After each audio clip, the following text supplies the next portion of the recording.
Good morning. बैठी बैठी बैठी प्लीज। कहाँ तक हो गए थे हम लोगों का पढ़ाई वढ़ाई? PYQs, ठीक है।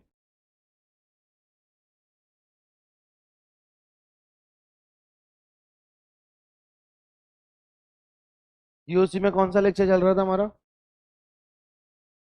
7? 7 या 6? 7। तो DPP, अभी तो DPP दी नहीं थी ना? PY दी थी। GOC first. चलो पहले DPP निकाल लो। DPP निकाल लो पहले GOC की। DPP number 1। उसके बाद हम लोग पढ़ेंगे, थोड़ी सी प्रैक्टिस करेंगे, और देन उसके बाद पढ़ेंगे एरोमेटिसिटी। एरोमेटिसिटी बताइए।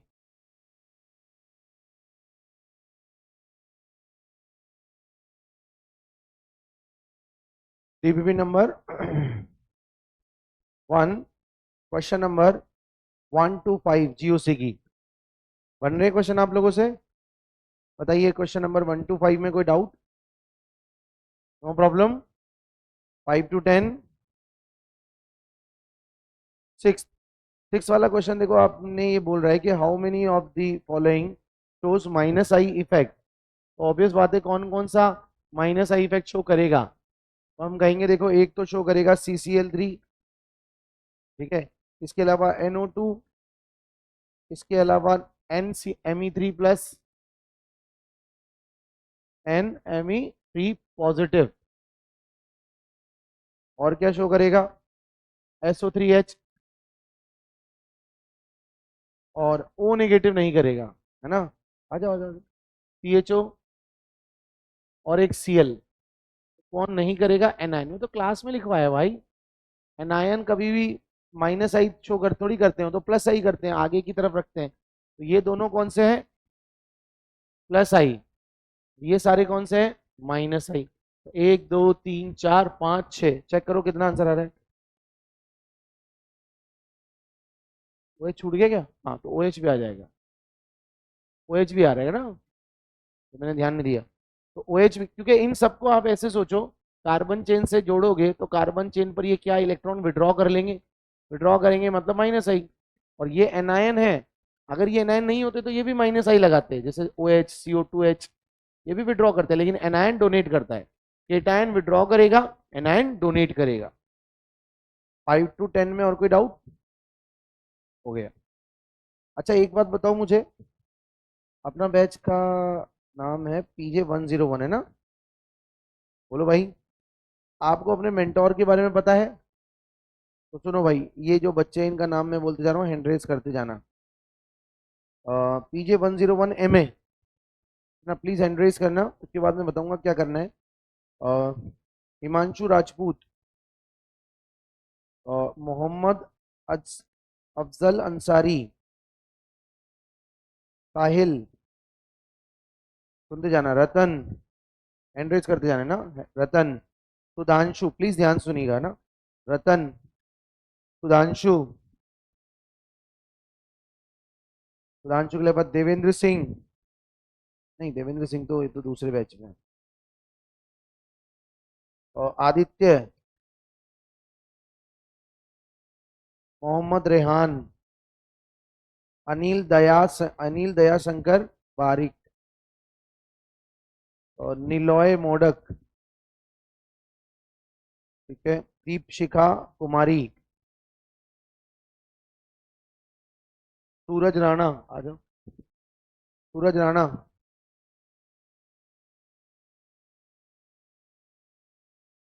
ईशान पुरोहित, प्रिया कुमावत,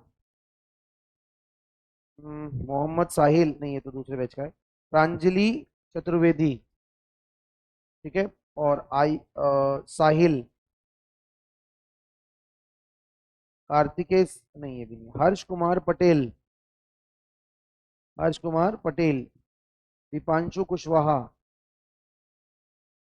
प्रिंस चंदेल, प्रिंस चंदेल, कृष्णा, हाँ, इसके अलावा तान्या मौर्य और कृष्णा राजपूत, नहीं कृष्णा प्रजापत, कृष्णा प्रजापत,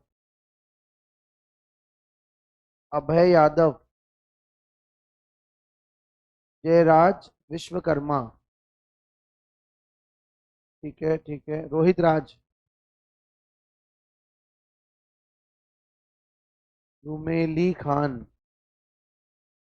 के अलावा प्रिंस कुमार,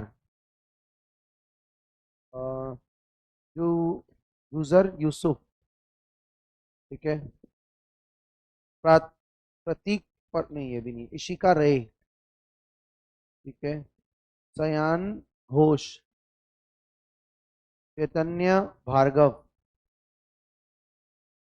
अभिषेक वर्मा, ऋषभ साहू, एक मिनट, ऋषभ साहू, सौरभ यादव, सुनते जाना बस, नाम अपने अपने नाम ध्यान देना और हैंड रेस कर देना, अंकित चौरसिया, महावीर किंग, ईश्वर सिंह रावत, मिलिंद जाजोरिया, ईश्वर सिंह राजपूत, आर्यन राव, ज्योतिबा ले लद और आदित्य राज, साई मदन मोहन, स्मिथ, स्मिथ कौन है, स्मिथ 2007, ये क्या नाम है भाई, 2007 क्या है, नाम में पीछे लिखवा दिया, नाम के पीछे नो 2007 लिखा हुआ है, कौन है स्मिथ 2007, 2007 टाइटल है आपका।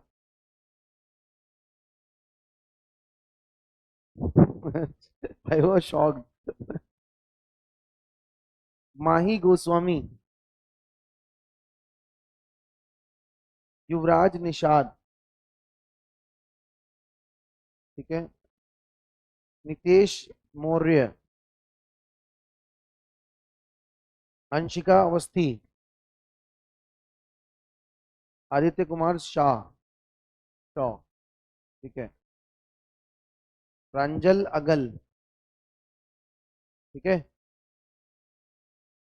फटाफट फटाफट बोल रहा हूँ, केविंद्र चौहान, ओजस कलावत, तनिष्क श्रीवास्तव, ऋषि बोरा, हितेश कुमार सौ, सा, हेमंत कुमार, पूर्वी बागरी, और भूमिक अग्रवाल, प्रांजल मिश्रा, अनिकेत वारकर, ठीक है, श्रेयांशी मिश्रा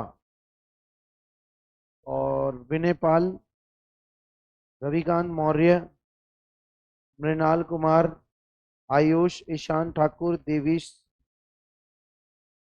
राजवीर, प्रियांशु यादव, हर्षवर्धन कुमार, नहीं ये तो दूसरे बैच के आ जाएंगे, ठीक है। तो आप लोगों का मैं मेंटोर हूँ, मार्गदर्शक, आपको पता है कि हमारे यहाँ पर चलता है प्रोग्राम जिसके तहत आपका बच्चों को एक प्रॉपर 1-to-1 मार्गदर्शक प्रोवाइड किया जाता है। तो इन स्टूडेंट का ही काम है, आज एक लिस्ट पे अपना नाम, अपना रोल नंबर, अपना बैच नंबर, एक पेपर का आधा पेज फाड़ लेना, पेपर पे अपना नाम, अपना रोल नंबर और अपना बैच नंबर ये लिखना है, एकेडमिक अपनी कंडीशन बतानी है कैसी सही चल रही है, ये सबको लिखना है जिनका नाम मैंने लिया है, लिख दोगे अभी के अभी, एंड में मुझे जमा करवा देना। एकेडमिक कंडीशंस कैसी चल रही हैं, जैसे फिजिक्स केमिस्ट्री मैथ्स, कोचिंग में कोई समस्या तो नहीं आ रही, ये तो एकेडमिक हो गई। इसके अलावा कोई भी आ रही हो तो उसमें बिंदास आप लिख सकते हो और मुझे पर्सनली मिलके बता भी सकते हो, पर अभी लिख देना क्योंकि मुझे उसको अपडेट भी करनी पड़ेगी वेबसाइट पर, पोर्टल पर, है ना, क्योंकि सेंट्रली गवर्न होता ही है, नोएडा जो सेंट्रल विद्यापीठ की जो हेड ऑफिस है वो इसको वॉच करते हैं कि भाई हमारे हर एक बच्चे की प्रॉब्लम नहीं है, तो कोई no problem, all is good, some something, मतलब प्रिपरेशन इज गोइंग वेल, आपको मतलब सही चल रहा है तो ऐसे लिखना है। इसके अलावा आपको हॉस्टल या अपने फैमिली या अपनी सिटी जो भी यहाँ पे आप अभी हो कोटा में, तो आपको कैसा फील हो रहा है, कोई समस्या है क्या, वो बतानी है। तीसरा, आपकी मेंटल इमोशनल स्टेट, जैसे घर की याद बहुत आती है तो वो भी लिख देना, ठीक है, गर्लफ्रेंड या बॉयफ्रेंड की याद आती है तो वो मत लिख देना, क्योंकि ये चीज़ मैं एडिट नहीं कर पाऊंगा, है ना। तो मम्मी पापा की बहुत याद आती है, लिख सकते हो। दोस्त की याद आती है, लिख सकते हो, है ना। फ्रेंड्स की लिख सकते हो, रिलेटिव्स की, भाई बहनों की लिख सकते हो। गर्लफ्रेंड की, बॉयफ्रेंड की आ रही है तो नहीं लिख सकते, ठीक है। होता है ना, स्कूल में मेरा सर, हम बहुत ही अति प्रिय मित्र थी जिसकी मुझे बहुत याद आ रही है, तो ऐसा कुछ नहीं लिख सकते, ठीक है ना भाई। लाइटर नोट में बोल रहा हूँ, कुल मिला के आपको अपनी एकेडमिक, नॉन एकेडमिक, इमोशनल और अपनी फैमिलियर, कोई भी अगर आपको समस्या है तो एक बार बताएं जरूर, शेयर जरूर करें अगर आपको लगता है तो। कोई चीज आपको लगता है बहुत ज्यादा मेरी पर्सनल है, I don't want to share, तो वो आपकी चॉइस है, लेकिन एटलीस्ट आपकी एकेडमिक प्रॉब्लम्स तो आपको लिखनी ही है कि है क्या या नहीं है, ठीक है। और नॉन एकेडमिक ये तो लिखनी है। बाकी इमोशनल आप चाहें तो शेयर करें, ये पर्सनली पूरी तरह से प्राइवेट रखी जाती है बात आपकी। ऐसा नहीं होता है कि आपकी बात आपके दोस्त को बता देगा, सुन तेरे पड़ोस में जो बैठता है ना, है उसकी फिजिक्स बहुत कमजोर है, तुझे पता नहीं कि उसको 2/2 करना नहीं आता है ना, तो ऐसा, या मैथ्स उसकी बहुत वीक है, तो ऐसा कोई शेयरिंग नहीं होगी, तो परेशान मत होना। लेकिन ये मार्गदर्शक पोर्टल पर ये एडिट वो किया जाता है, अपलोड, तो अभी आपको सबको लिखना है, ठीक है। हाँ जी, अभी क्लास के बाद मिलके बात कर लेंगे, ठीक है। चलिए, तो फटाफट से जीओसी, पहले पीवाईक्यूज बाद में डिस्कस करेंगे, पहले जीओसी की बात कर लेते हैं। बेटा एक बात मैं फिर से बोल रहा हूँ, सब बच्चे अगर कोई मेरे बाद आता है ना तो यहाँ थोड़ी देर खड़ा रहे, है ना, मैं अलाउ करूंगा तभी एंटर करे। अभी जो बच्चे लेट आए हैं तो सीधे एंटर करते जा रहे हैं बिना पूछे, until I was allow, I will allow them. तो यहाँ पर आपको चुपचाप खड़े रहना है ना, जब तक मैं आपकी तरफ ध्यान देके आपको एंटर करने के लिए ना बोलूँ, वरना क्या होगा ना, फिर वो आदत पड़ जाएगी मेरी एंट्री के बाद, क्योंकि ऑलरेडी मैं 5-10 मिनट के आसपास, 5-7 मिनट 8 मिनट लेट आता हूँ। मैं इसलिए आता हूँ कि बच्चे सेटल होके रेडी हो जाए, और उसके बाद भी अगर आप नहीं हो पा रहे हो तो फिर यार गड़बड़ है ना बेटा, तो ध्यान रखा इस बात को, मेरे बाद कोई भी एंटर करेगा यहाँ चुपचाप खड़ा रहेगा। चलिए, कहाँ तक पढ़ लिया था, शायद हमारे रेजोनेटिंग स्ट्रक्चर की स्टेबिलिटी चल रही थी। कितने एग्जाम्पल हो गए थे, compare stability of resonating structure, given resonating structure, ठीक है। आपको बताना है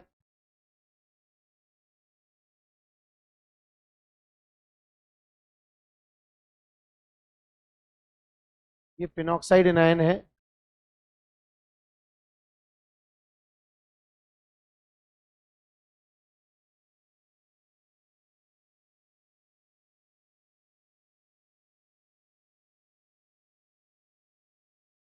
फटाफट से इनकी स्टेबिलिटी निकालो।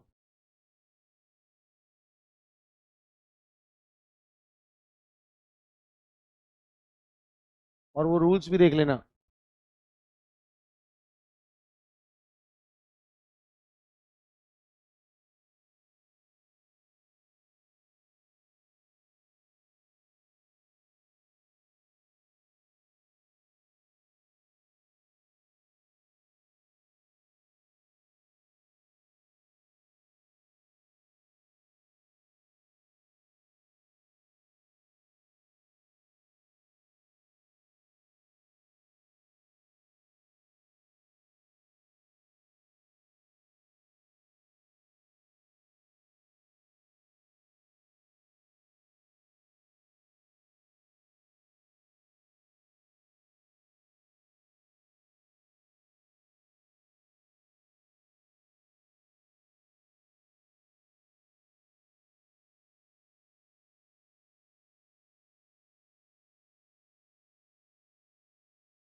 ABCD मान के इन सबकी स्टेबिलिटी का ऑर्डर निकालो। What is the correct order of stability?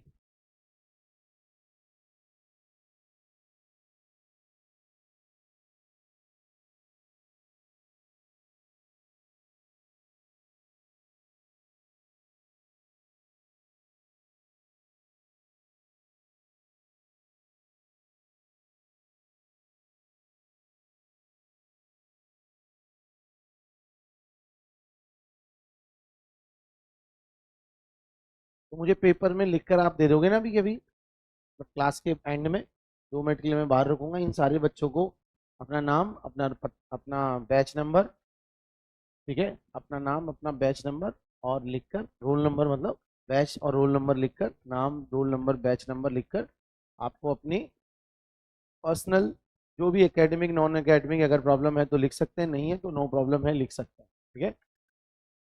और उस पर साइन भी कर देना, है ना, अपना हैंड रिटन साइन सिग्नेचर, मैं उसको संभाल के रख लूँगा और उसको पोर्टल पे जाके ऐड कर दो, एडिट कर दो। साइन वैसे नहीं भी करोगे तो चलेगा, कोई इशू नहीं है।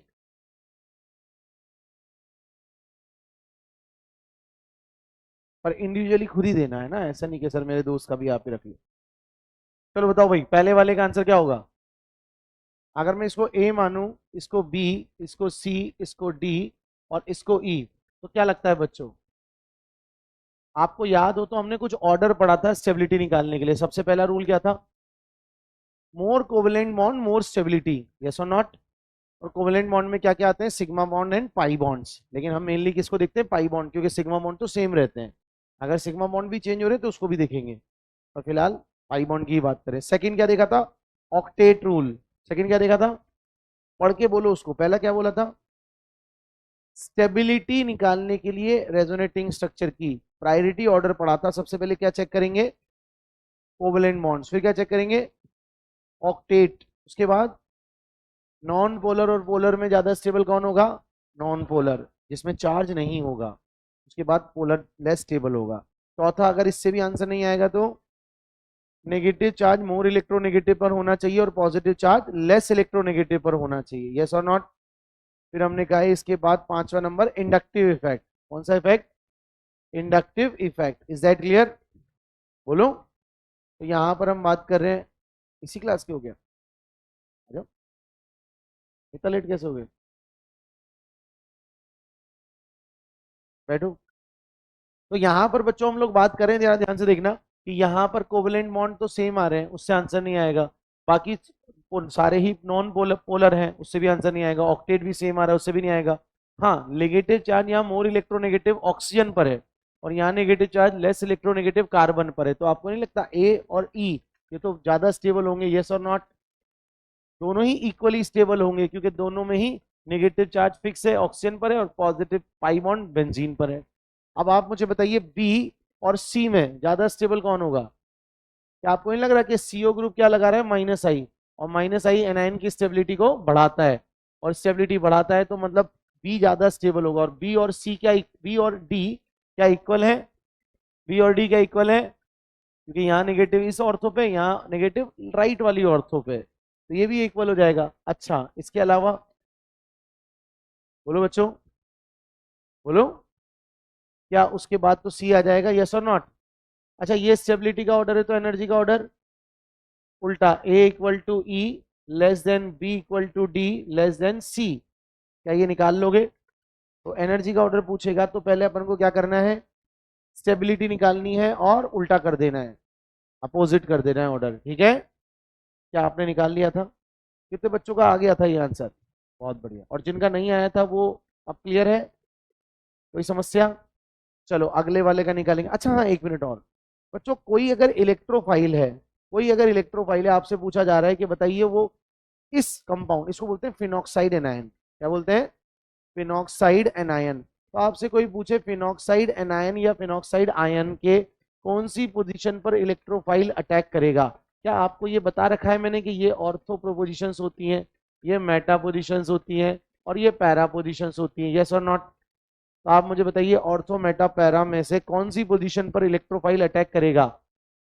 तो इलेक्ट्रोफाइल क्या होता है? जो इलेक्ट्रॉन डेफिशिएंट होता है, प्लस है ना उसके ऊपर, प्लस या इलेक्ट्रॉन डेफिशिएंसी है, तो वो कहाँ पे अटैक करेगा? जहां पर इलेक्ट्रॉन डेंसिटी ज्यादा हो। तो आप ही मुझे बताइए कहां पर इलेक्ट्रॉन डेंसिटी ज्यादा है? बेंजीन की बात कर रहा हूँ, O- की बात नहीं कर रहा। तो बेंजीन की ऑर्थो पे नेगेटिव आ रहा है, पैरा पे नेगेटिव आ रहा है, ऑर्थो पे नेगेटिव आ रहा है। इसका मतलब ऑर्थो या पैरा पे अटैक करेगा। कहां पे अटैक करेगा? Ortho para. इसीलिए फिनॉक्साइड को हम ओपी डायरेक्टर बोलते हैं। क्या बोलते हैं? OP director, ortho para director. क्या बोलते हैं? Ortho para. क्यों? क्योंकि वहां नेगेटिव चार्ज आ रहा है, तो इलेक्ट्रोफाइल कहां पे अटैक करेगा? आगे हम पढ़ेंगे बेंजीन की एरोमेटिक रिएक्शंस, जैसे Friedel Crafts alkylation, Friedel Crafts acylation, halogenation, sulphonation. तो वहां पर हम इलेक्ट्रोफाइल का अटैक करवाए करेंगे, तो उसका ये कॉन्सेप्ट जीओसी से जुड़ता है। तो किसी भी बेंजीन रिंग की ऑर्थो पैरा पोजीशन पर अगर नेगेटिव आ रहा है, मतलब इलेक्ट्रोफाइल ऑर्थो पैरा पोजीशन पर अटैक करेगा। कहां पे अटैक करेगा?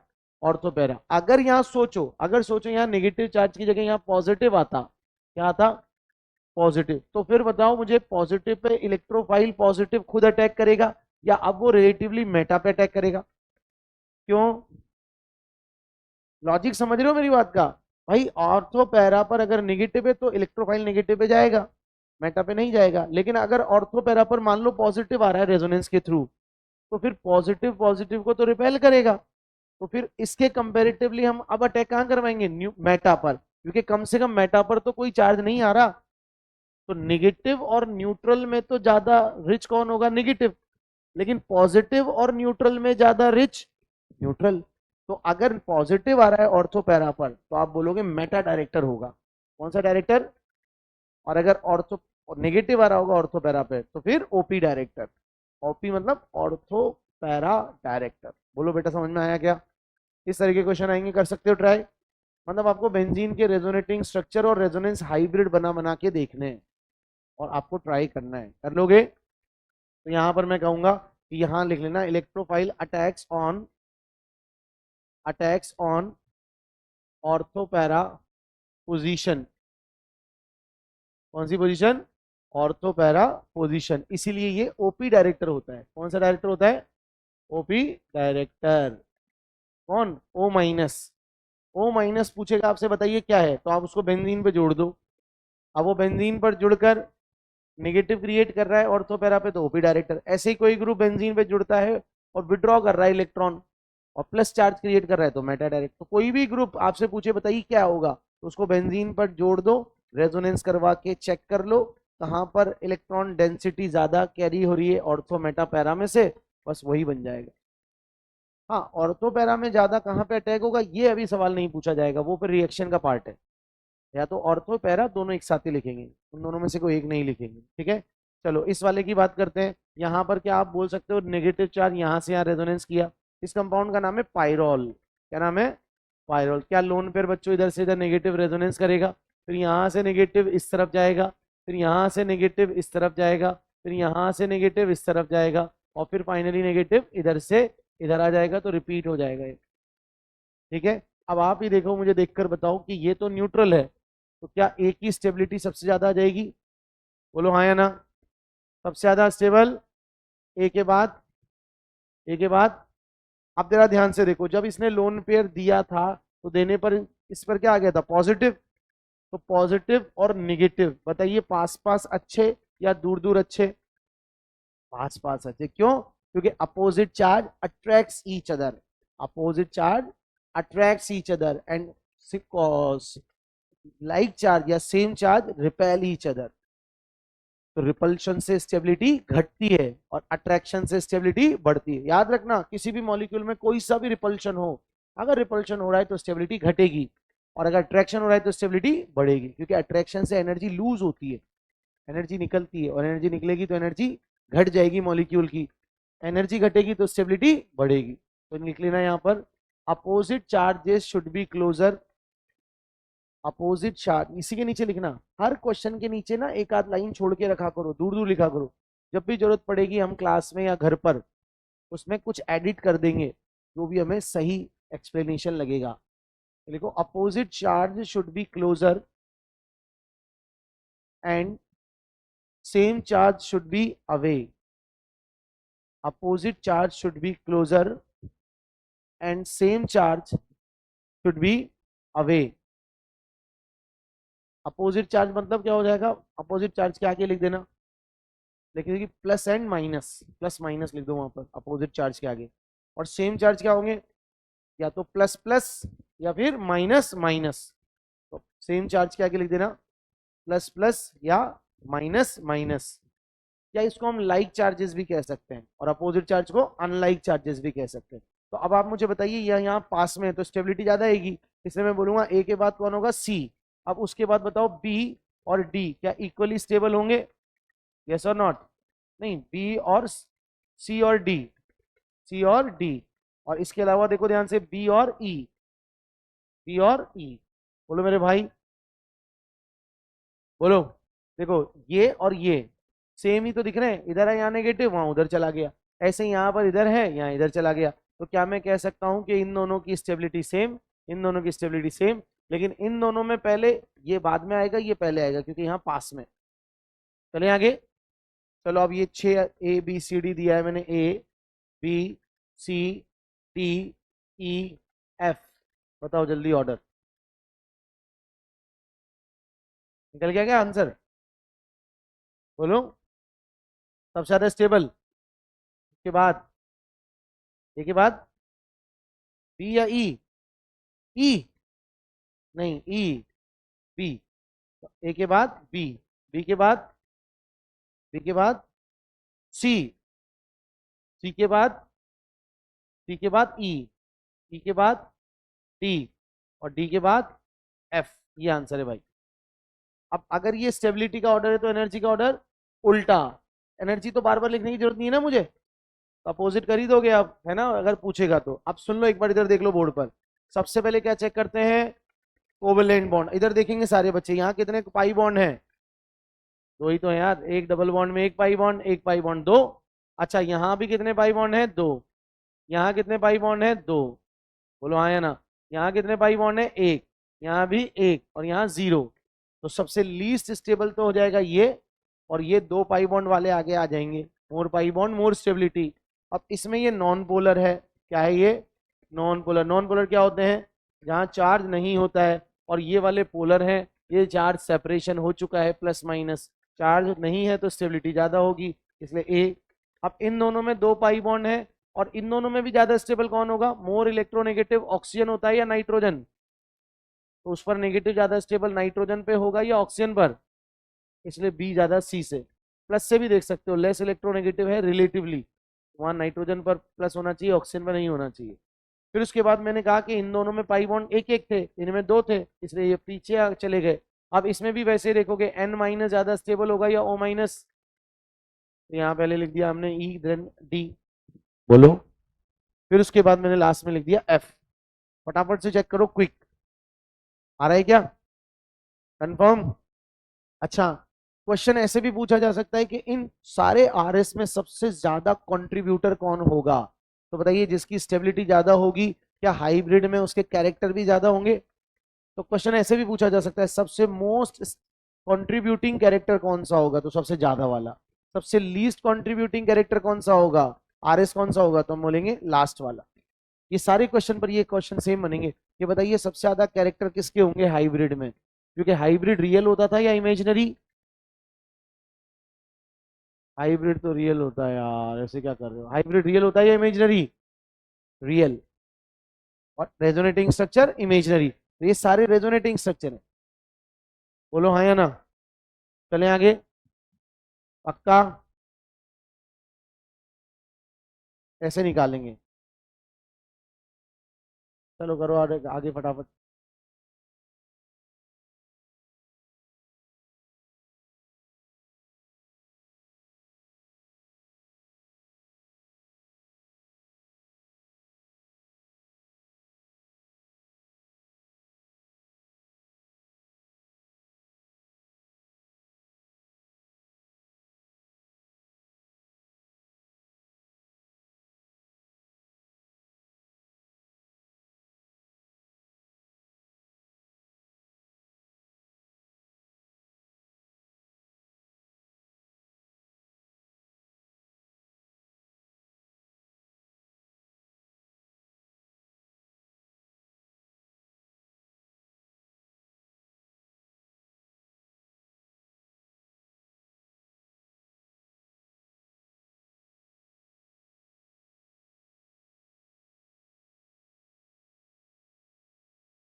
बोलो भाई। अब ये थोड़े से ऐसे कंपाउंड हैं जिस पर आपके जो जनरल रूल्स है वो नॉर्मली नहीं लगेंगे। जैसे अगर आप सारे रूल्स लगाओगे तो आप कहोगे सर यहाँ पर भी सब कुछ सेम है, कार्बन पर नेगेटिव एक पाई बॉन्ड, कार्बन पर नेगेटिव एक पाई बॉन्ड। अब सर यहाँ पर तो मुझे लग रहा है कि ये माइनस आई ग्रुप है। आपने कहा था जब किसी से आंसर ना आए तो बहुत ध्यान सुनना भाई, ये एक्सेप्शनल है। एक्सेप्शन का मतलब ये नहीं होता कि हमारे पास आंसर ना हो, एक्सप्लेनेशन ना हो। एक्सेप्शन का मतलब होता है जो जनरल ट्रेंड से हम क्वेश्चन सॉल्व कर रहे होते हैं, जरूरी नहीं कि सारे एग्जाम्पल उसी जनरल ट्रेंड से सॉल्व हो। तो हम हमारे सिलेबस में होने वाले क्वेश्चंस को जनरल ट्रेंड से सॉल्व कर लेते हैं। पर ये याद रखना, जैसे हम हायर क्लासेस में जाएंगे तो वो जनरल ट्रेंड्स डेविएट कर सकते हैं, क्योंकि साइंस में हर बार चेंज होता रहता है, कई बार चेंज होता रहता है क्या ट्रेंड। तो ये याद रखना कि कुछ एग्जाम्पल हमारे सिलेबस में भी इंपॉर्टेंट है। जैसे कि यहाँ पर आप बोलोगे माइनस आई ग्रुप तो कार्बन आयन को स्टेबल करेगा, करेगा। तो भाई ये ज्यादा स्टेबल होना चाहिए इससे, लेकिन यहाँ पर प्रॉब्लम क्या आ रही है ना, लोन पेयर रिपल्शन हो रहा है। क्या हो रहा है? Lone pair repulsion. और बच्चों इसके कारण ध्यान रखना, स्टेबिलिटी बढ़ेगी या घटेगी? बढ़ेगी या घटेगी? भाई एनायन में कितने इलेक्ट्रॉन है? दो। इसके लोन पेयर से अट्रैक्शन फील करेंगे या रिपल्शन? तो टेक्निकली अगर मैं इंडक्टिव इफेक्ट से सोचूं तो कार्बन आयन की स्टेबिलिटी बढ़ रही है, और यहाँ पर माइनस आई कार्बन आयन से दूर है, और जितना पास में होगा इंडक्टिव इफेक्ट ज्यादा लगेगा, ज्यादा लगेगा तो स्टेबिलिटी बढ़ जाएगी। बोलो यस और नॉट? बट एक्चुअली में ऐसा नहीं है, ज्यादा स्टेबल ये होता है। तो स्टेबिलिटी बताइए किसकी ज्यादा है, फर्स्ट या सेकेंड, ए या बी? याद रखोगे क्या? तो आप अगर याद रखना कब ये केस आएगा सामने, कि जब लोन पेयर एटम के पीछे बगल में एनायन आ जाए, जब लोन पेयर एटम के बगल में एनायन आ जाए तो फिर माइनस आई या प्लस आई से मत सोचना, लोन पेयर रिपल्शन से सोचना, जो स्टेबिलिटी को घटा देगा। अगेन आई रिपीट, अगर लोन पेयर के बगल में कार्बन आयन आ जाए तो वो स्टेबिलिटी को घटा देगा या बढ़ा देगा? घटा देगा या बढ़ा देगा? घटा देगा। याद रख लोगे, ये इंपॉर्टेंट एग्जाम्पल है ना, तो इंपॉर्टेंट डाल लेना, कई बार आ चुका ही है, अपने टेस्ट में भी बहुत बार पूछते हैं। दूसरी बात, ऐसे ही अब बताओ बाकी सब चीजें सेम है, आप बोलोगे सर मोर इलेक्ट्रोनेगेटिव एटम पर नेगेटिव चार्ज स्टेबल होना चाहिए, यही बोलते हैं। अब सल्फर की इलेक्ट्रोनेगेटिविटी ज्यादा होती है ऑक्सीजन की, तो टेक्निकली ज्यादा स्टेबल कौन होना चाहिए? O minus. लेकिन ज्यादा स्टेबल कौन होता है? S minus. अब इसका लॉजिक क्या है, लॉजिक समझना बच्चों। स्टेबिलिटी जो होती है ना, वो आगे जाके हम पढ़ेंगे, ज्यादा स्टेबल होता है O माइनस नहीं होता है। कौन ज्यादा स्टेबल होता है? S minus. किससे? O माइनस से। उसका कारण समझना, एक्चुअली S माइनस का साइज बड़ा होता है, ठीक है, और O माइनस का साइज छोटा होता है। तो जब भी डिफरेंट पीरियड के एनायन की बात करते हैं, जब भी डिफरेंट पीरियड की, बहुत इंपॉर्टेंट कॉन्सेप्ट है, ध्यान सुनना, डिफरेंट पीरियड के एनायन की बात करते हैं तो सेम पीरियड में तो नया शेल इंट्रोड्यूस नहीं होता है, इसलिए साइज में बहुत ज्यादा चेंज नहीं आता है। लेकिन जब ऊपर से नीचे आते हैं पीरियोडिक टेबल में तो हर बार एक नया शेल इंट्रोड्यूस होता चला जाता है। जैसे फर्स्ट पीरियड में फर्स्ट शेल होगा, सेकेंड पीरियड में दो शेल होंगे, एक शेल, फिर उसके ऊपर दूसरा शेल, फिर थर्ड पीरियड में तीसरा शेल, चौथे पीरियड में और बड़ा शेल। ऐसे एटम की साइज ग्रेजुअली बहुत ही अच्छे लेवल पे बढ़ती है। और साइज बढ़ती है तो इलेक्ट्रॉन इलेक्ट्रॉन से पास पास रहेंगे या दूर दूर? बोलो।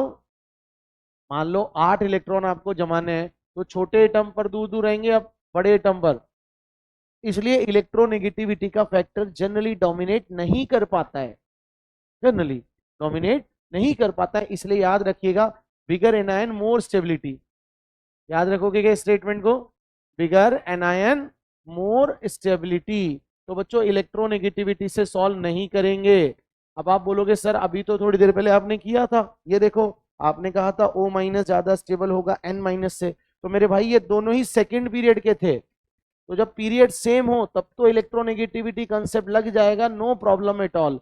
लेकिन जब पीरियड डिफरेंट हो, जैसे कि यहाँ सेकेंड पीरियड है और ये थर्ड पीरियड का है, पता है ना पीरियड्स पीरियोडिक टेबल में, तो साइज बढ़ेगा तो स्टेबिलिटी बढ़ेगी। तो सेम पीरियड में इलेक्ट्रोनेगेटिविटी का कॉन्सेप्ट लगेगा, डिफरेंट पीरियड में साइज। दोबारा बोलो, सेम पीरियड में स्टेबिलिटी का फैक्टर लगेगा और डिफरेंट पीरियड में साइज। याद रखोगे इस इंपॉर्टेंट फैक्टर को। इसलिए बताओ ज्यादा स्टेबिलिटी किसकी होगी? Is that clear? चलो ऐसे ही ये भी थोड़ा डिफरेंट है, यहाँ पर आपको वो जो रूल्स हमने पढ़े थे उसमें से किसी से भी आंसर समझ नहीं आएगा कि कौन सा रूल लगाऊं, क्योंकि सारे रूल से आंसर सेम आ रहा है। अब आप खुद मुझे बताइए कि एक रूल है बच्चों, प्राइस रूल। कौन सा रूल?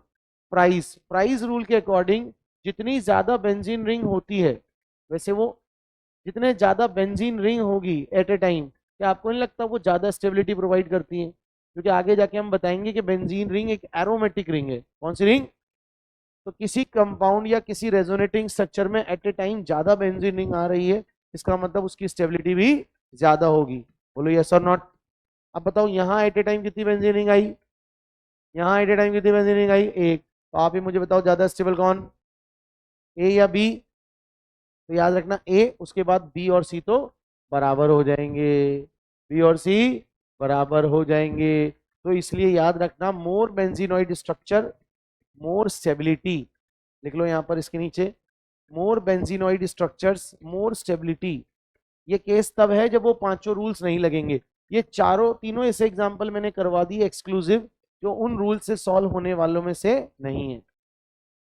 याद रखोगे? अरे बोल दो, ये उन रूल से सॉल्व होने वाले एग्जांपल्स नहीं है, तो इनको डिफरेंटली हैंडल करना पड़ेगा।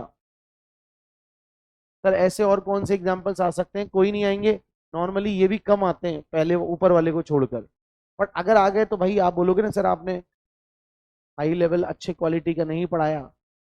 तो ऐसा मैं नहीं चाहता हूँ, आपके पास होने चाहिए ताकि आपके नोट्स में आप किसी भी तरह के क्वेश्चन को जवाब देने के कंडीशन में रहो।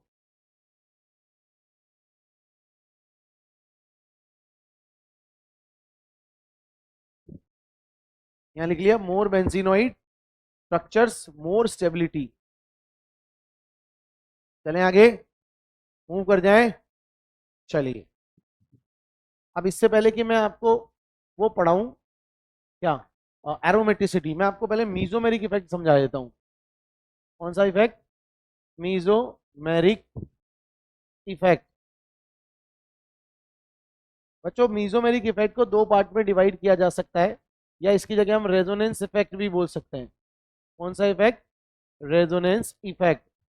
तो मीजोमेरिक इफेक्ट या रेजोनेंस इफेक्ट लगभग बात एक ही है, क्या अंतर होगा वो बाद में बताऊंगा, पर पहले आप समझना इसको हम दो पार्ट में डिवाइड कर सकते हैं, प्लस एम या प्लस आर इफेक्ट, और दूसरा माइनस एम और माइनस आर इफेक्ट। क्योंकि आपने देखा था हमने इंडक्टिव को भी दो पार्ट में डिवाइड किया था, और मैं पहले ही बता रहा हूँ आप में से ज्यादातर बच्चे बाहर आके मुझसे यही बोलेंगे, सर वो है ना प्लस एम माइनस में बहुत प्रॉब्लम होती है सर, तो वो समझ में नहीं आता। ठीक है, तो ये गलती नहीं करनी है। बोलो समझ में आ जाए, कर लोगे क्या? तो ध्यान सुनो, ध्यान सुनो। कोई भी ग्रुप बच्चों आपको दे दे, जैसे मैंने आपको दे दिया ओ नेगेटिव, क्या दे दिया? O negative. ऐसे मैंने आपको दे दिया मान लो NO2, क्या दे दिया? NO2 group. तो अब आपको क्या करना है, उसको किसी ऐसे सिस्टम से जोड़ना है जो कॉन्जुगेशन कर सके। क्या कर सके? कॉन्जुगेशन, मतलब इसके p ऑर्बिटल उसके p ऑर्बिटल से रेजोनेंस कर सके। Is that clear? बोलो। तो आपको क्या करना है, इसको किसी एल्कीन पार्ट से या बेंजीन पार्ट से जोड़ देना है। किससे जोड़ देना है? एल्कीन या बेंजीन। जैसे मान लो मैं इसको एल्कीन से जोड़ देता हूं, ठीक है, ऐसे ही इसको भी मान लो मैं एक एल्कीन से जोड़ देता हूं। अब आपको रेजोनेंस करवा के देखना है कि भाई रेजोनेंस किस तरह का हो रहा है। वो ग्रुप रेजोनेंस के थ्रू इस एल्कीन या बेंजीन पर, अब यहाँ एल्कीन भी लगा सकते हो बेंजीन भी लगा सकते हो, मेरी बात सुन रहे हो क्या?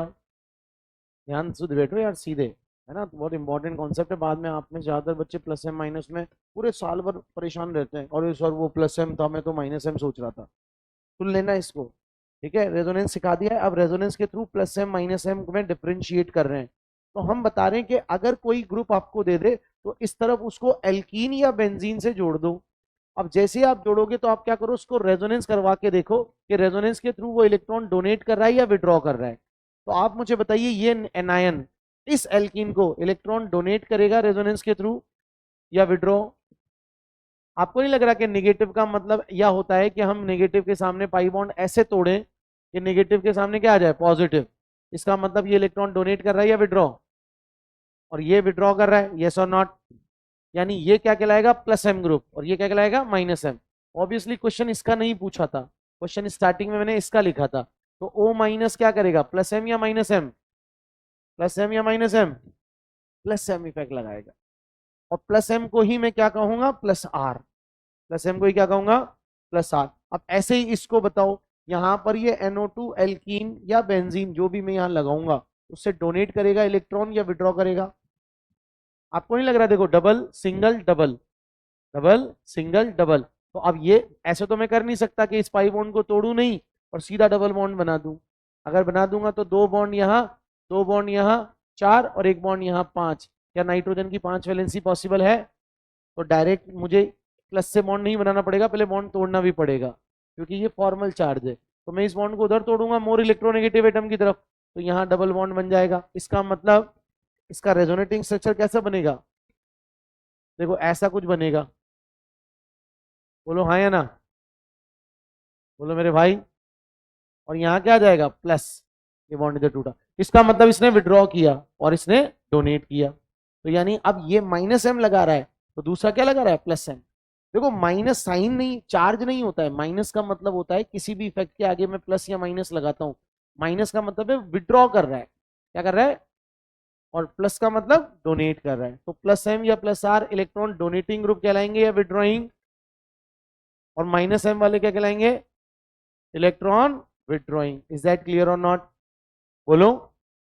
तो अब आप मुझे प्रूव करके बताओ, बिल्कुल ऐसे कैसे ही NH2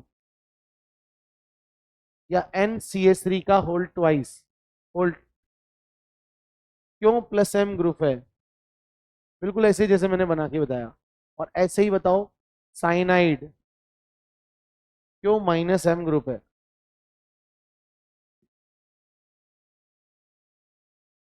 करके देखना इसको।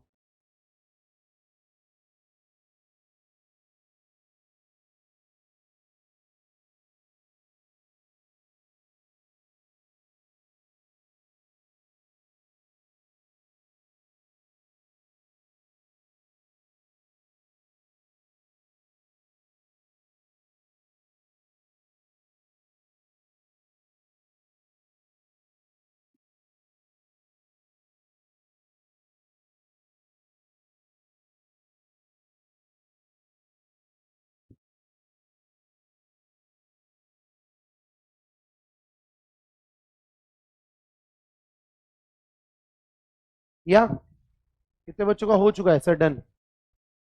जल्दी करो, ऐसे बना के देखना। हवा में डन नहीं करना है कोई भी चीज। वो डन मतलब कॉपी में हो जाए तभी डन बोलना कि डन। जल्दी बोलो। और ये कर्व्ड एरो बना रहे हो मतलब तभी मानना कि आप सच में सीख रहे हो, क्योंकि इसके थ्रू ही समझ में आता है। ये कर्व्ड एरोस क्या बताते हैं? इलेक्ट्रॉन का मूवमेंट। यहाँ नेगेटिव में दो इलेक्ट्रॉन है, वो इधर से इधर आ गए और बॉन्ड में कन्वर्ट हो गए, और वो बॉन्ड लोन पेयर में कन्वर्ट हो गया।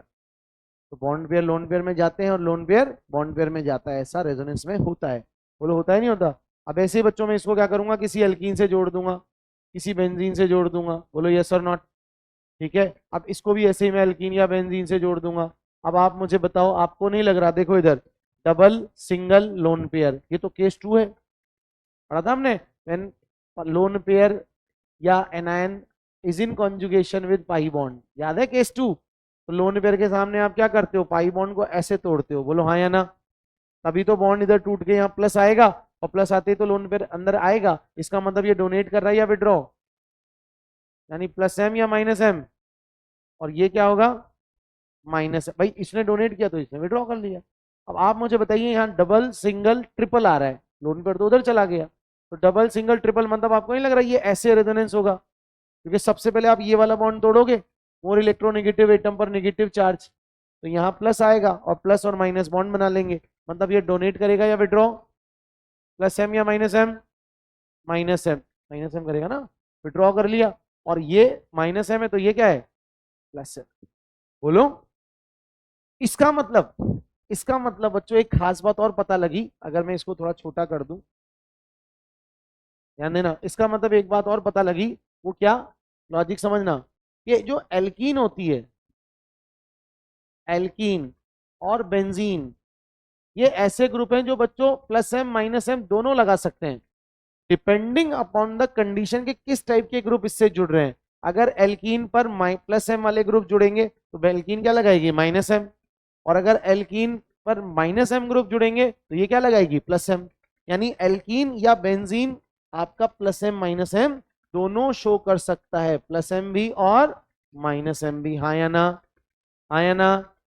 ठीक है। दूसरी बात बच्चों, कुछ ऐसे ग्रुप भी होते हैं जो ना तो प्लस एम लगाते हैं ना माइनस एम लगाते हैं, जैसे कि NC+, ठीक है, ये हुआ, या NH3+। अब आप ध्यान से देखो, ना तो ये प्लस एम लगाएंगे ना माइनस एम लगाएंगे, ना प्लस एम ना माइनस एम, दोनों पर ही क्रॉस लगा लेना। ये दोनों ही नहीं लगाएंगे, बताओ क्यों? क्योंकि ना तो रेजोनेंस के थ्रू ये इलेक्ट्रॉन ले सकते ना ही दे सकते। तो N+ आपको लग रहा है लगा ले पाएगा? नहीं ले पाएगा ना, क्यों? क्योंकि इस पे प्लस है, तो अगर इस पर कोई एल्कीन जोड़ोगे तो ट्रिपल पेंटावेलेंट बन जाएगा। 5 वैलेंसी पॉसिबल है क्या? नहीं। ये केवल क्या लगाएंगे? -I। प्लस आई लगाएंगे या -I? प्लस आई, क्योंकि केटायन है तो केटायन क्या लगाएगा? प्लस -I लगाएगा ना, विड्रॉ करेगा ना केटायन तो। बोलो। अच्छा, कुछ ग्रुप ऐसे हैं, कुछ ग्रुप एक और ऐसे हैं बच्चों, जो आपके प्लस एम और माइनस एम दोनों लगाएंगे, जैसे कि ये, जैसे कि ये वाला ऐसा ग्रुप है जो आपका प्लस एम भी लगाता है और माइनस एम भी लगाता है, -M and plus M both. ये भी लगाएगा और ये भी लगाएगा, मतलब इसका दोनों इफेक्ट लगेगा। अब जैसे इसको बोलते हैं नाइट्रो, इसको क्या बोलते हैं? नाइट्रो। और इसको क्या बोलते हैं? नाइट्रोसो। बताओ नाइट्रोसो का दोनों इफेक्ट कैसे लगेगा? देखो, अगर पाई बॉन्ड से सोचोगे तो पाई बॉन्ड ऐसे विड्रॉ होगा, यस और नॉट? लेकिन अगर लोन पेयर से सोचोगे तो लोन पेयर तो अंदर आएगा, यानी लोन पेयर के थ्रू डोनेट करेगा और पाई बॉन्ड के थ्रू विड्रॉ करेगा, यानी प्लस एम माइनस एम दोनों लगाएगा। और एक्सपेरिमेंटली ध्यान रखना, दोनों का माइनस एम स्लाइटली ज्यादा होता है इनके प्लस एम से, दोनों का माइनस एम ज्यादा होता है इनके प्लस एम से। ये बात याद रख लेंगे, इंफॉर्मेटिव है कि एक्सपेरिमेंटल है कि इनका माइनस एम ज्यादा लगता है। तो ये बात ध्यान रखना कि कुछ प्लस एम और माइनस एम दोनों में से कुछ भी एक लगा सकते हैं, दोनों एक साथ नहीं लगा रहे, या तो प्लस एम या minus M, depending upon the किस टाइप का ग्रुप इससे जुड़ा है। कुछ ना प्लस एम लगाएंगे ना माइनस एम लगाएंगे, कुछ प्लस एम माइनस एम दोनों लगाएंगे, जैसे कि ये वाले ग्रुप। लेकिन ध्यान रखना, इसमें माइनस एम एक्सपेरिमेंटली ज्यादा होगा।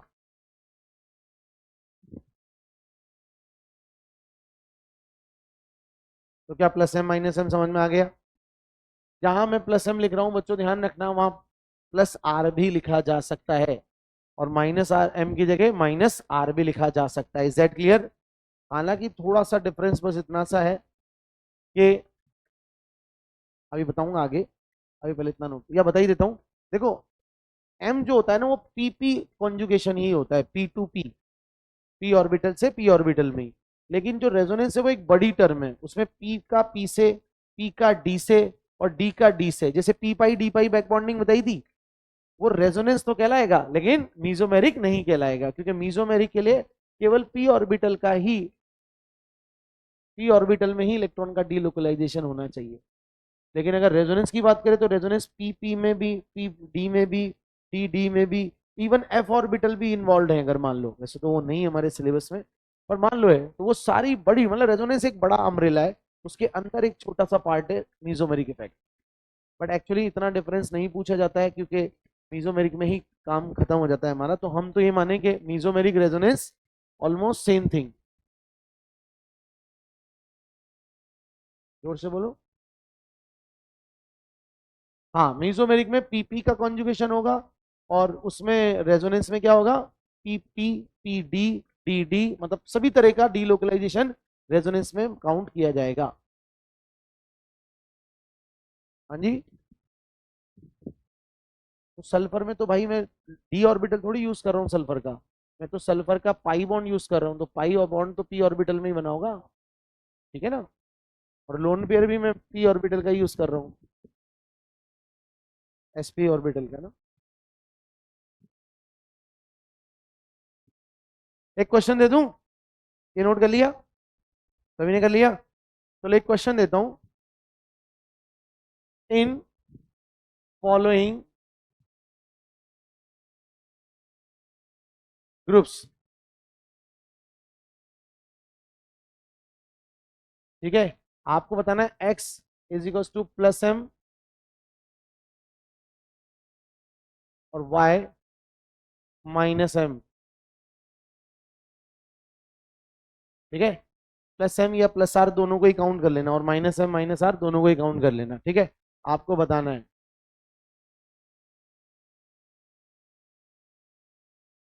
NCH3 पॉजिटिव,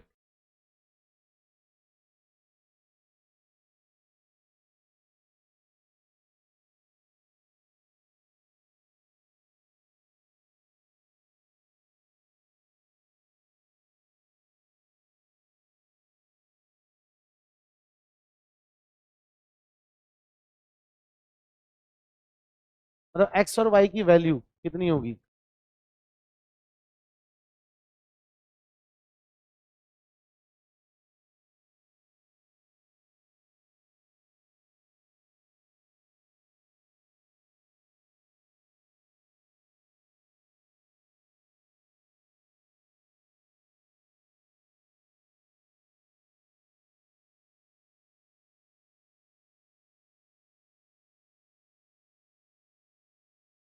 ध्यान रखना, फिर से बोल रहा हूँ, प्लस एम और प्लस आर दोनों को काउंट कर लेना यहाँ पर, है ना, और यहाँ माइनस एम माइनस आर दोनों को काउंट कर लेना, और आपको बताना है एक्स की वैल्यू कितनी आ रही है, वाई की वैल्यू कितनी आ रही है। एक मिनट में सारे क्वेश्चन दे दूँ।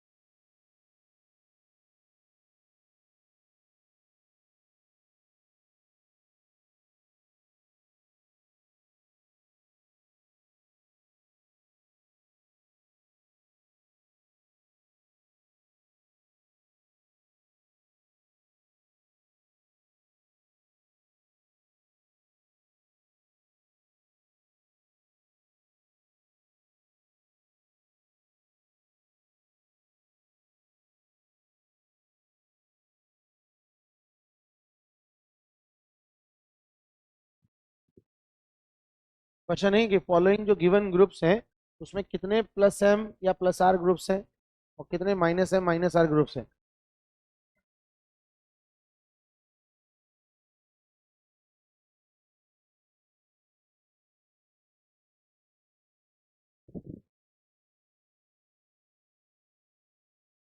बोलो भाई। हाँ जी,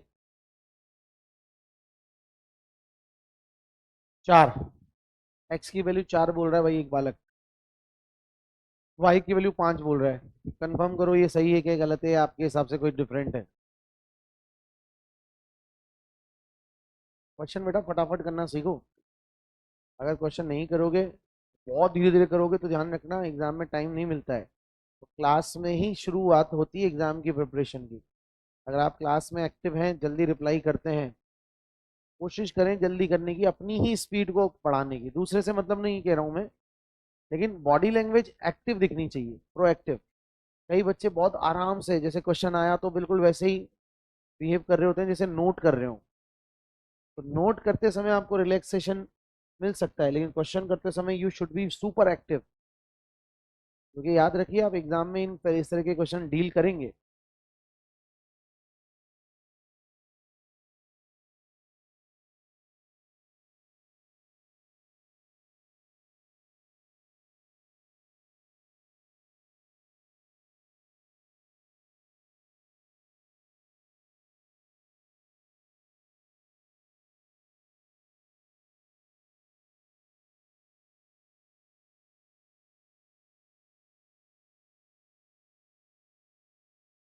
बोलो जी, कितना आंसर आ रहा है? एक्स, एक्स 4 कितने बच्चों का है? 4, 6 7 8।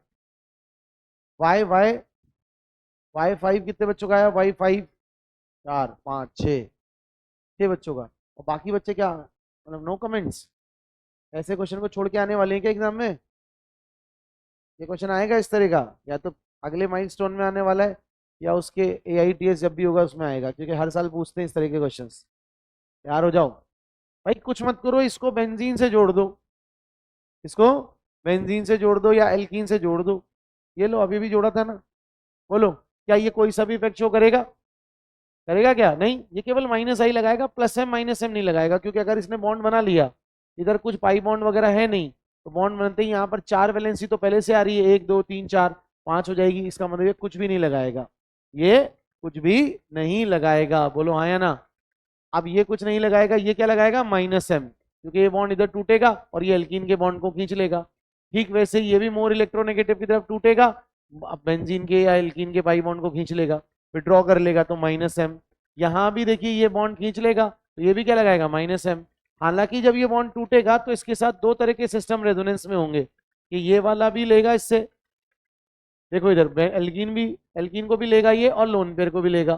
तो अगर कोई आपसे पूछे कि बताइए CO डबल बॉन्ड और एक COOCH3 डबल बॉन्ड, दोनों में से कौन -m ज्यादा लगाएंगे, तो मैं बोलूंगा ये कम लगाएगा और ये ज्यादा लगाएगा, क्योंकि ये तो पूरी तरह से एल्कीन को खींचेगा, ऐसे समझो, ये तो क्या कर रहा है, पूरी तरह से खींच रहा है, बोलो हाँ या ना।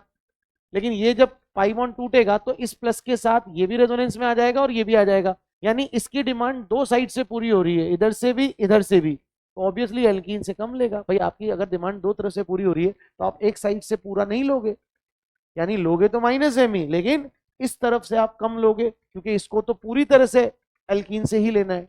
तो ज्यादा एल्कीन से किसने लिए, CHO ने या एस्टर ने, CHO ने लिए ना, क्योंकि एस्टर की डिमांड तो अपने ही लोन पेयर से भी पूरी हो रही है ना, अरे बोल दो यार। ठीक वैसे ही बच्चों ये क्या लगाएगा, +m, हम बोलेंगे ये क्या लगाएगा, +m, बोलो हाँ या ना, +m या -m, +m। तो बच्चों +m ये क्यों लगाएगा, एक काम और करना, एक और ऐड कर लेना इसमें, OH एक लगा लेना, OCH3, ठीक है, दो और ऐड कर लो। और ये ना ऑब्वियसली मैंने एक ही लोन पर लिखा है, यहाँ नेगेटिव भी लगाना साथ साथ, है ना, यहाँ नेगेटिव भी आएगा, कोई बात नहीं, उससे आंसर चेंज नहीं हो रहा था हमारा। तो अब आप मुझे बताइए, जैसे मान लीजिए मैं आपको बोल रहा हूँ, देखना बच्चों इधर ये वाला कंपाउंड है, तो आपको नहीं लग रहा कि ये यहां से यहां लोन पेयर +m लगाएगा, बोलो यस और नॉट। ये भी क्या लगाएगा, +m, बोलो मेरे भाई, ये भी +m लगाएगा, ये भी +m लगाएगा, लेकिन इसका +m इधर से भी तो रेजोनेंस कर रहा है, यानी ये अपने ही अंदर रेजोनेंस भी कर रहा है और एल्कीन के ऊपर भी इलेक्ट्रॉन दे रहा है, तो ज्यादा कौन देगा, OH या OCOCH3, क्योंकि O को तो और कहीं रेजोनेंस करने की जगह ही नहीं है, तो ये तो पूरी तरह से एल्कीन को देगा, और ये देते समय एल्कीन को भी दे सकता है और अपने ही कार्बन डबल बॉन्ड ऑक्सीजन को भी दे सकता है।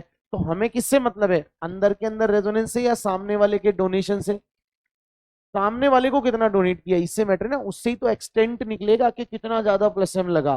तो ज्यादा किसने दिया, अगर इसको कंपेयर करूं मैं इससे, तो क्या आपको नहीं लग रहा ये ज्यादा दे रहा है, बोलो। ऐसे यहां भी +m, यहां भी +m, बोलो सही है क्या, बोलो सही है क्या।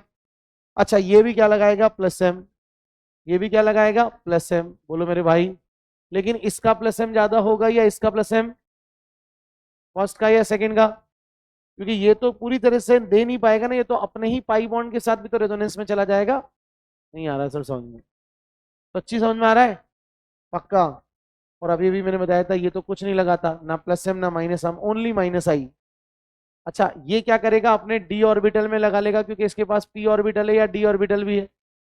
तो भाई NH3+ या NCH3+ ये तो कुछ नहीं लगा पाते, क्योंकि यहाँ 5 वैलेंसी पॉसिबल नहीं है, नहीं है ना। लेकिन क्या फॉस्फोरस में हमने बताया था 5 वैलेंसी पॉसिबल है, क्योंकि थर्ड पीरियड के एटम अपना ऑक्टेट एक्सपेंड कर सकते हैं, क्योंकि इनके पास वैकेंट d ऑर्बिटल होता है। तो क्या यहाँ पर d ऑर्बिटल है या नहीं है, इसलिए बताओ ये क्या +m लगाएगा या -m, एक्चुअली ये -r लगा रहा है ना, क्योंकि d वालों को हम m नहीं बोलते, क्या बोलते हैं, r। m वालों को तो m और r दोनों बोल सकते हैं, लेकिन d ऑर्बिटल वालों को केवल r, -r। ऐसे बच्चों ये हम बोलेंगे -m में भी काउंट होगा और +m में भी, बोलो हाँ या ना। यानी इसको हम x में भी काउंट करेंगे और y में भी काउंट करेंगे, दोनों लगाता है ये। अच्छा ये वाला +m, ये वाला कुछ नहीं, ठीक है। अच्छा एक और देता हूं, BH3,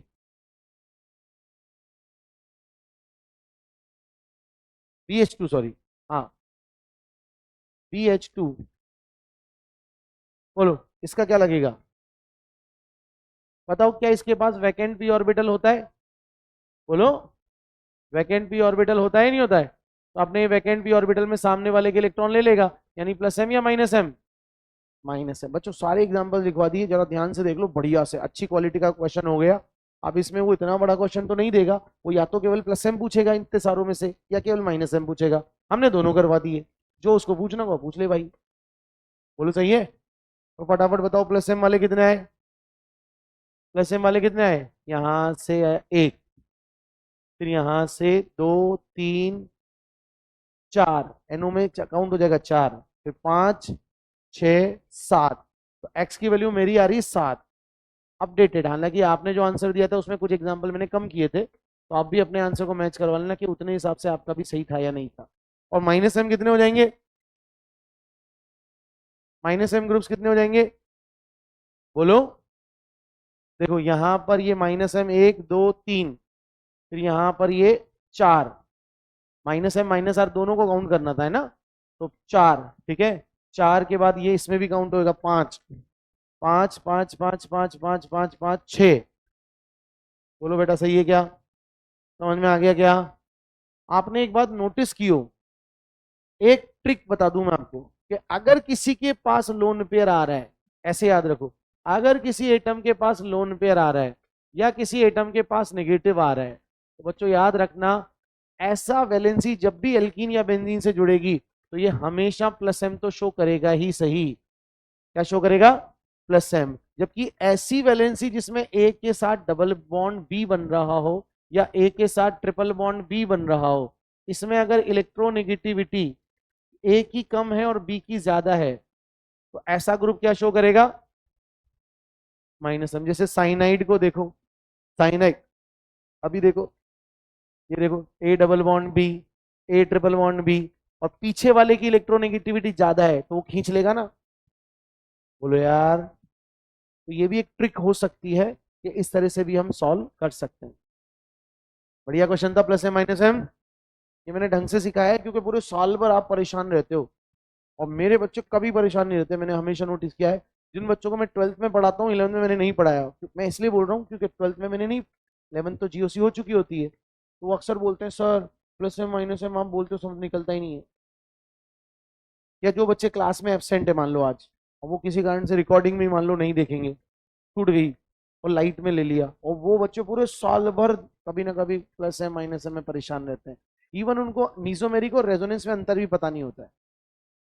ठीक है, तो आपको मैं गारंटीड बोल रहा हूँ पूरे साल भर कभी भी परेशानी नहीं आएगी। बट हाँ, ये एक बार घर कॉपी पे एक बार फिर से प्रैक्टिस करके देखना क्वेश्चन को, है ना? हाँ बेटा, तो लो लास्ट वाला। भाई लास्ट वाले में क्या कर रहे हैं अपन कि यहाँ पर एल्कीन से जोड़ा। अब आपको नहीं लग रहा कि डबल, सिंगल और वैकेंट ऑर्बिटल है, तो यहाँ खाली ऑर्बिटल है तो ये इसके इलेक्ट्रॉन को खींचेगा ना, तो ये डबल बॉन्ड बना लेगा, इसका मतलब इसने विड्रॉ की है, माइनस एम। ठीक है, और कोई डाउट? हो जाएगा। बच्चों एक बात और, 2 बार करके देखा करो घर पे जाके। तुम में से कई बच्चे घर पर प्रैक्टिस नहीं करते, झूठ मत, मतलब बुरा मत मानना, पर और झूठ भी मत बोलना, आप में से कई बच्चे घर पर प्रैक्टिस नहीं करते। रफ कॉपी में इसको क्वेश्चन को लिख लिख के सॉल्व करना पड़ता है। आप में से कई बच्चे या तो देखते ही नहीं, अरे क्या जरूरत है, केमिस्ट्री, केमिस्ट्री को कोई पढ़ता है क्या यार, तो क्लास में देख के ही सीख जाते हैं हम। केमिस्ट्री तो हमारी बचपन से स्ट्रांग थी, और फिर वो बच्चे फिर एडवांस में पट जाते हैं। इस साल भी मेंस में बहुत मेरे फिजिक्स के मेरे बंधु, अरे हमारे बच्चों के 100% आए हैं। कितने आए हैं? 100%। मजाक मस्ती चलती रहती है, एक हेल्दी कंपटीशन थोड़ी बहुत, बोलते हैं ना, एक दूसरे के साथ लाइटर मोमेंट शेयर करते रहते हैं। अरे सर आपके केमिस्ट्री में कभी 100% आते ही नहीं। मैंने कहा सर केमिस्ट्री में एक्सेप्शन बहुत होते हैं सर। होते नहीं होते केमिस्ट्री में? केमिस्ट्री में 80-90 तक पहुंचना आसान है भाई। केमिस्ट्री में 100 में से 80-90 तक पहुंचना आसान है, 90 से 95 या 100 लाना भयंकर टफ है। ये कौन सा फिजिकल इनऑर्गेनिक ऑर्गेनिक में से कौन सा टफ क्वेश्चन फंस जाएगा एक्सेप्शनल? आईयूसी में तो भरे पड़े एक्सेप्शंस। बोलो हाँ या ना? तो कहीं ना कहीं से अटक जाता है बच्चा। अरे सर देखो इतने सारे बच्चों के हमारे 100% आए। मैंने बोला सर एडवांस में मिलते हैं, एडवांस में मिलते हैं सर। पता कर लेना, पता कर लेना अपने सीनियर से। सीनियर मतलब जो जो बच्चे 12th और प्रॉपर में आईआईटी दे चुके हैं, उनके केमिस्ट्री के नंबर पूछो, जो पूरे साल भर सीरियस केमिस्ट्री पढ़ता है। सर 80, 120 में बता रहा हूँ, 70, 65, 85, 90, 100 के पार तो बहुत मुश्किल से पहुंचता है, क्योंकि एडवांस में तो मुश्किल है ना, एडवांस में टफ है। लेकिन फिजिक्स कहाँ पर रहती है? 60, 40, 30, 20, क्योंकि एडवांस में ध्यान रखना फिजिक्स भी टफ आएगी, एडवांस में मैथ्स भी टफ आएगी, एडवांस में केमिस्ट्री भी टफ आएगी। तो ये जो आप जो पार्शियलिटी करते हो ना कि अरे केमिस्ट्री तो इजी है, मैथ्स टफ है, मैथ्स तो टफ, फिजिक्स मॉडरेट है, वहां हर सब्जेक्ट का टेस्ट डिफरेंट होगा। अगर आपका थोड़ा सा भी वीक है सब्जेक्ट, आप सबसे पहले उस एडवांस के पेपर में निपटोगे। और क्वेश्चन का कोई प्रिडिक्शन होता नहीं है। मेंस में क्या होता है, कई बार क्वेश्चन रटे रटाए एज इट इज छप जाते हैं। आपने पीवाईक्यू अच्छे से कर लिए, कई सारे क्वेश्चन तो एज इट इज रिपीट होते हैं, एज इट इज, इवन कई बार ऑप्शन भी चेंज नहीं होता है।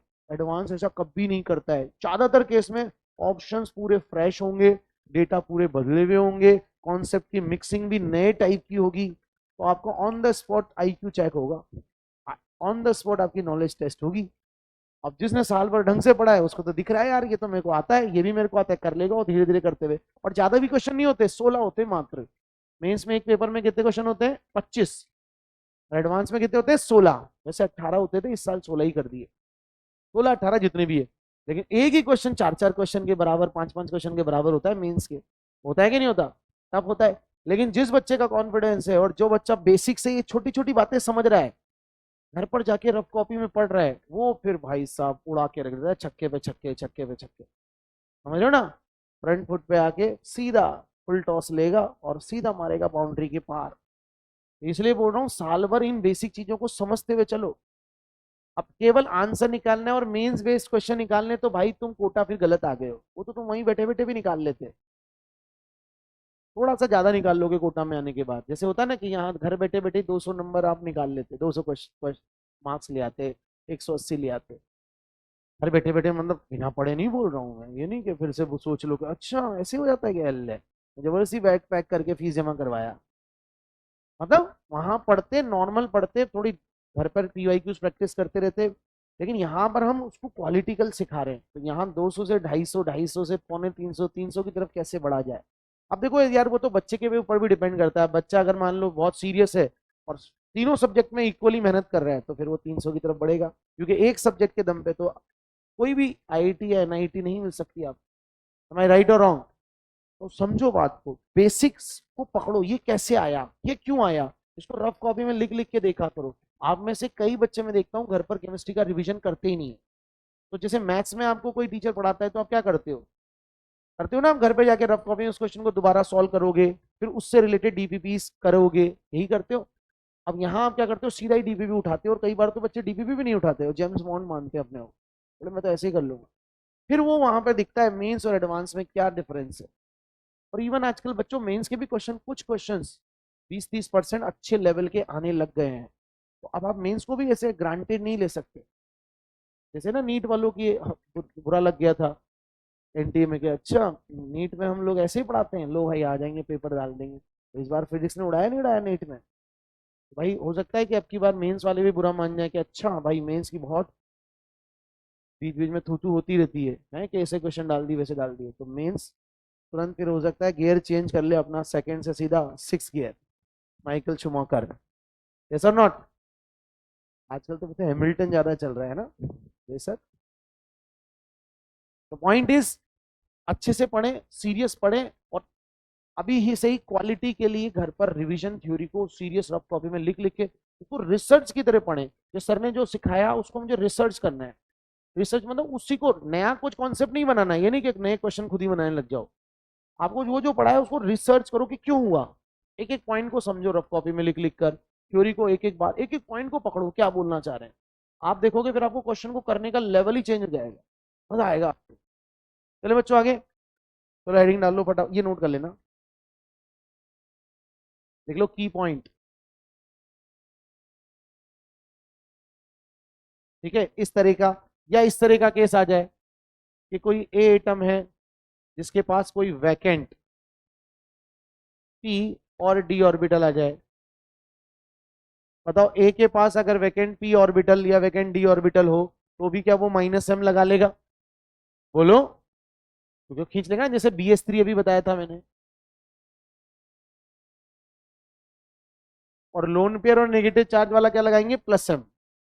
और वैकेंट ऑर्बिटल ऐसे ए डबल बॉन्ड भी, ए ट्रिपल बॉन्ड भी, इस तरह के सिस्टम -m या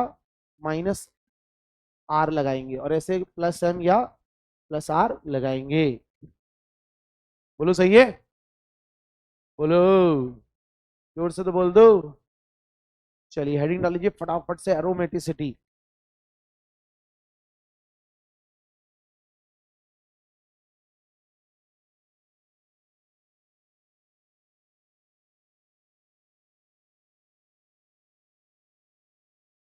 एरोमेटिसिटी।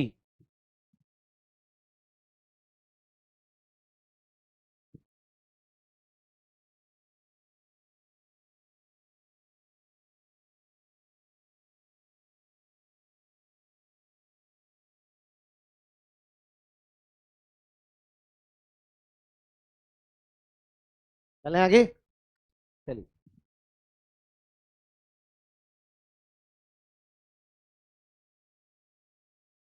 एरोमेटिसिटी।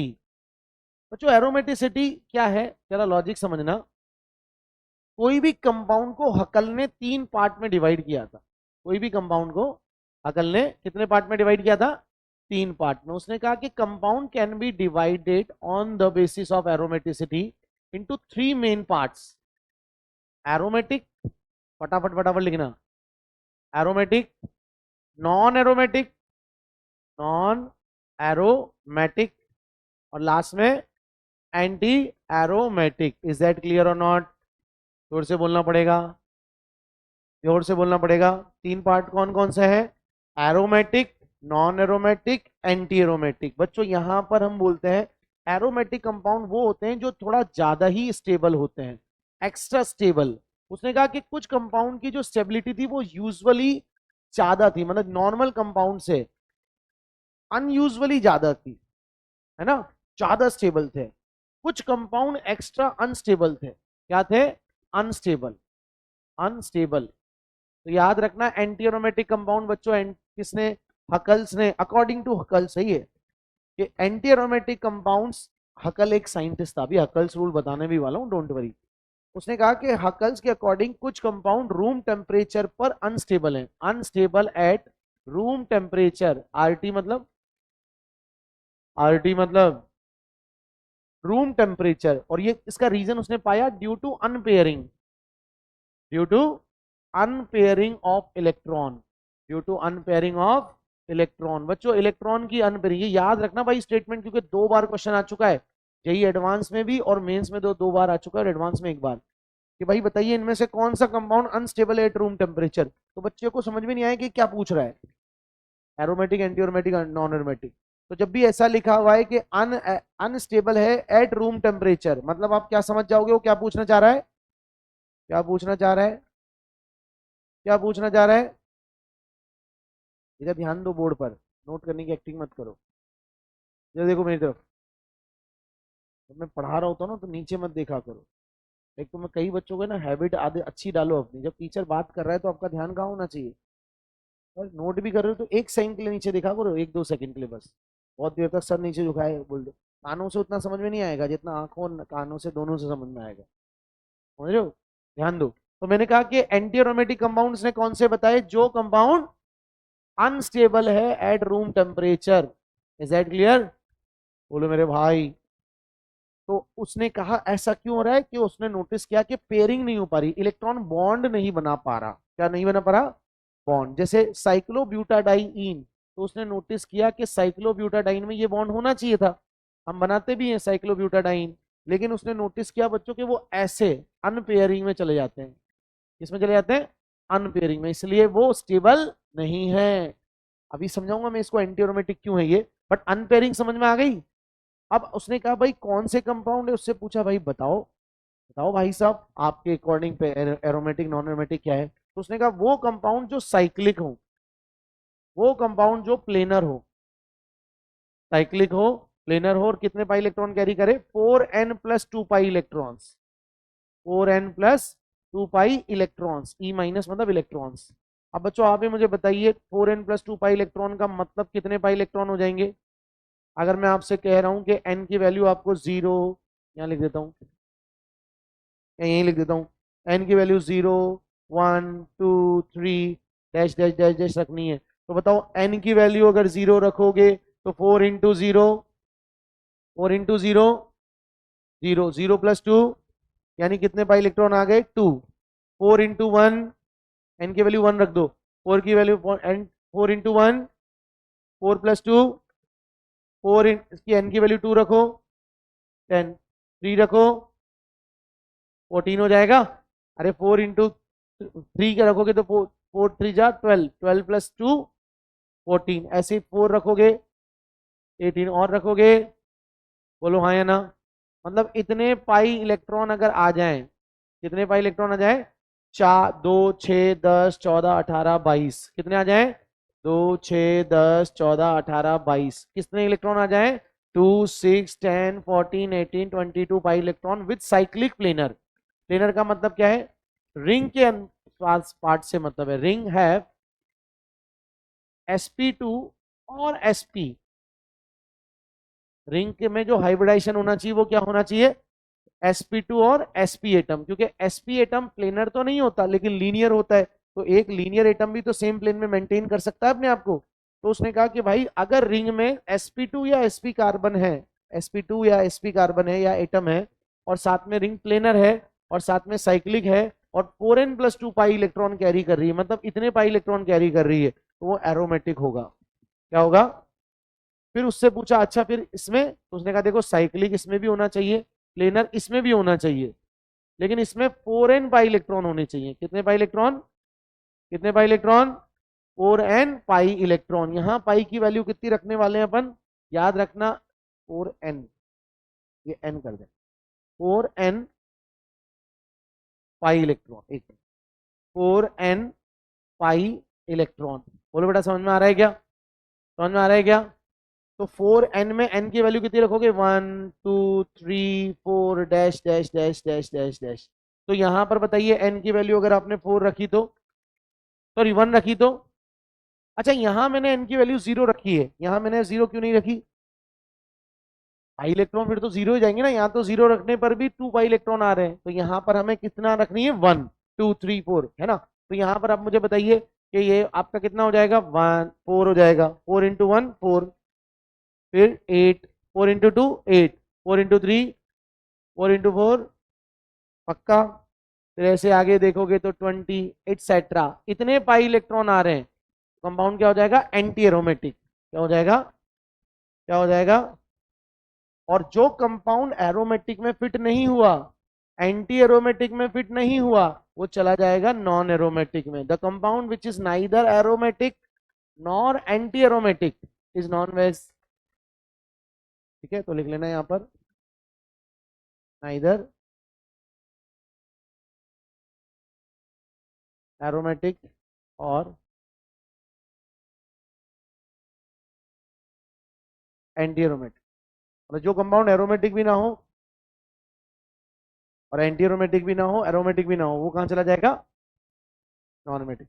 बच्चों अगर मैं आपसे पूछूं स्टेबिलिटी सबसे ज्यादा किसकी होगी, तो क्या स्टेबिलिटी ऑर्डर भी समझ में आ चुका है आपको, सबसे ज्यादा स्टेबल बताओ, क्यों, क्योंकि वो एक्स्ट्रा स्टेबल है, फिर उसके बाद नॉन एरोमेटिक, फिर उसके बाद एंटी एरोमेटिक। अब देखो इसका तो रीजन आगे आएगा कि ये अनपेयरिंग क्यों होती है, वो एक अलग रूल है, बट अभी आपको याद रखना है कि ये एरोमेटिक सबसे ज्यादा स्टेबल होंगे, फिर नॉन एरोमेटिक होंगे, फिर एंटी एरोमेटिक होंगे।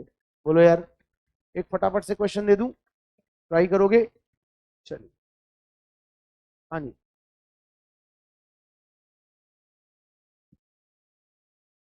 Nor nor nor anti aromatic, neither aromatic nor anti aromatic.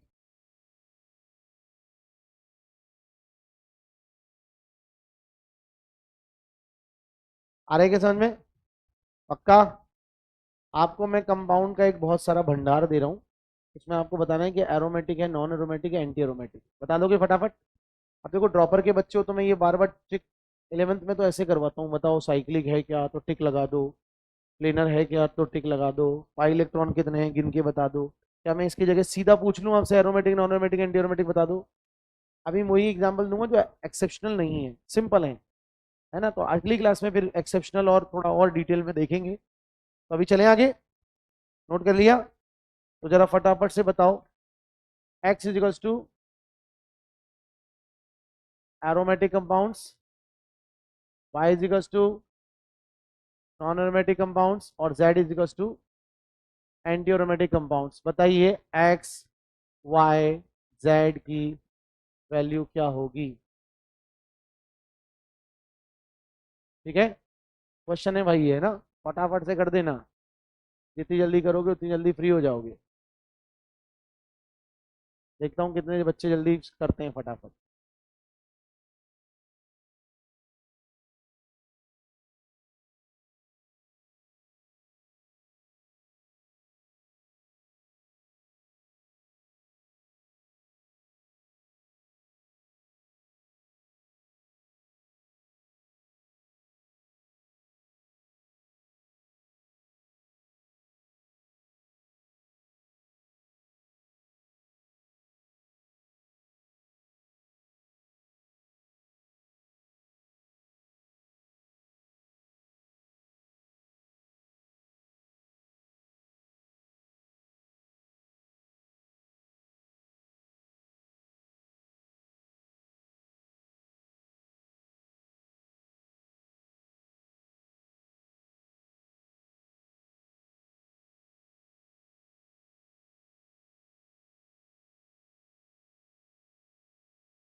जल्दी जल्दी निकालते जाओ, एग्जाम्पल के साथ ही सॉल्व करना उसको।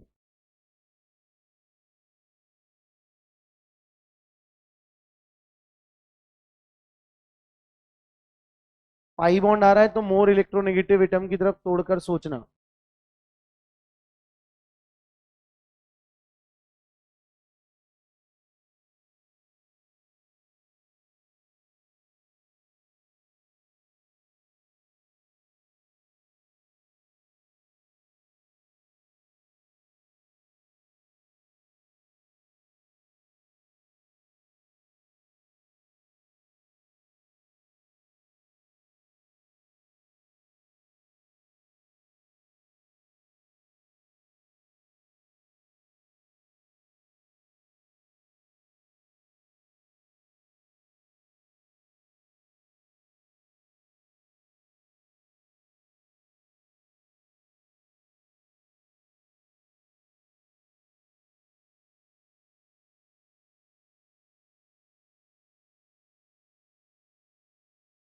चलो साथ साथ बताते हुए चलना, नोट भी करते चलो। बताओ भाई, बेंजीन, क्या बेंजीन साइक्लिक है, प्लेनर है, पाई इलेक्ट्रॉन कितने हैं, एक पाई बॉन्ड में दो, तो दो दो चार और दो छह, पाई इलेक्ट्रॉन की वैल्यू जरूर लिखना है ना, 6। तो क्या 6 किस में आता है, इधर देख लो, 6 किस में आता है, 2 6 10 14 18 22, दो से स्टार्ट है और चार चार का गैप, दो से स्टार्ट और चार चार का गैप, तो क्या हो जाएगा ये एरोमेटिक।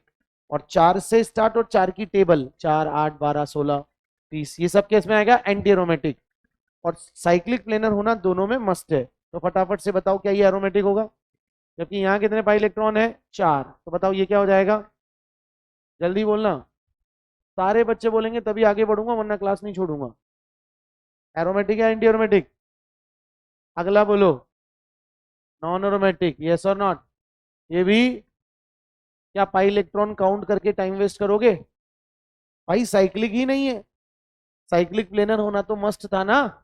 हम बोलेंगे ये एरोमेटिक हो ही नहीं सकते। तो बताओ एरोमेटिक मोस्ट स्टेबल होगा, फिर नॉन एरोमेटिक होंगे, फिर एंटी एरोमेटिक। अच्छा, इन दोनों में ज्यादा स्टेबल कौन होगा, ऑब्वियसली ये।